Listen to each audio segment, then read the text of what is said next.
நாங்க என்ன வாயிலேயே வடை சுடுறதுக்கு டிஎம்கேவா? டிவி கேடா?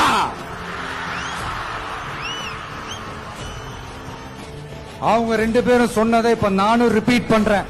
திமுக ஒரு தீய சக்தி. திமுக ஒரு தீய சக்தி. திமுக ஒரு தீய சக்தி. திமுக ஒரு தீய சக்தி. தீய சக்தி, தீய சக்தி, தீய சக்தி. என் நெஞ்சில் குடியிருக்கும் ஈரோடு மக்களே,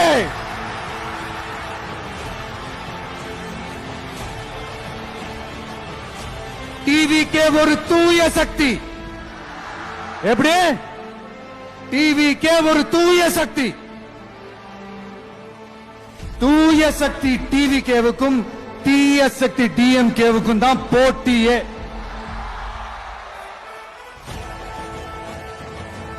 என்ன முடக்கலாம்னு நினைக்கிறீங்க, ஆனா இந்த சத்தத்தை ஒரு நாள் உங்களால முடக்க முடியாது.